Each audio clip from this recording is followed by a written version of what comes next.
ایک جگہ مناظرہ چل رہا تھا قادیانیوں سے. قادیانی مناظر تو تھے، لیکن ہماری طرف سے جو مناظر بیٹھے وہ علامہ Khalid Mahmood P H D London رحمہ اللہ بیٹھے.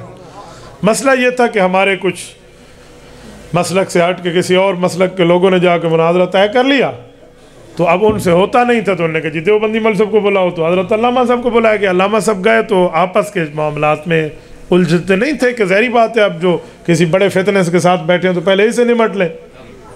تو علامہ صاحب کے سامنے انہوں نے شرطیں رکھی. شرطیں یہ تھیں کہ قرآن حدیث سے دلیلیں دو گے کہ مرزا قادیانی نبی نہیں ہے.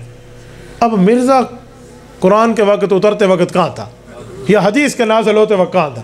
اب قادیانیوں نے ایسی شرط رکھی نا، مرزا کا نام تو قرآن حدیث میں ہوگا نہیں اور مسلمان وہاں سے کون سی آیت پڑھیں گے، لہٰذا ہم جیت گئے. اب وہ بیچارہ مناظر جو تھا وہ ادھر ادھر ہو گیا، تو علامہ صاحب جا کر بیٹھ گئے. ان نے پتہ نہیں ان کو پرچی پڑھائی یا نہ پڑھائی، بہرحال مول صاحب بیٹھ گئے اور حضرت نے آ کر مرزا قادیانی کی کتابوں سے حوالے پڑھنا شروع کر دیا. انہوں نے کہا او مناظرہ ہار گئے تم. علامہ صاحب پھر بھی پڑھتے رہے. انہوں نے کہا پھر ہار گئے، یہ پھر بھی پڑھتے رہے، کیونکہ وہ ایک نتیجے تک لانا چاہتے تھے. آخر جب شور شرابہ ڈلا نا اور یہی بات سامنے آئی کہ بھئی تم مناظرہ ہار رہے ہو، شرط کی مخالفت ہے، تو علامہ صاحب نے کہا کون سی شرط کی مخالفت ہے، ثابت کرو. انہوں نے کہا جی ادھر لکھا ہے قرآن اور حدیث سے بات پیش کرو گے، آپ وہ نہیں کر رہے. تو علامہ صاحب نے کہا لکھ دو کہ میں قرآن حدیث پیش نہیں کر رہا.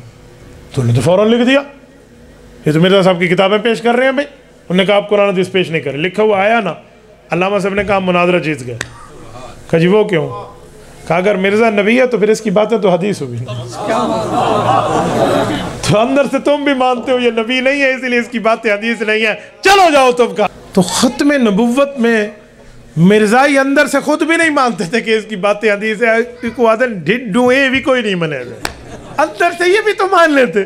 تو بھائی اس طرح کے کئی معاملے ہیں جہاں پر ان کو کھلے بجے لگے ہیں، جیسے ہم سریکی میں کہتے ہیں کوڑے گندے تھین، پھر بھی اس کے بعد ماننے کے تیار نہیں ہیں. تو بھائی یہ دنیا کی ذلت ہے، اس سے لے لو اور واپس آ جاؤ، آپ رسول اللہ صلی اللہ علیہ وسلم کے قدموں میں آ جاؤ، ہم آپ کو بھائی کہہ کر اپنے سینے سے لگا لیں گے. ہمیں کوئی ذاتی دشمنی کسی سے نہیں ہے.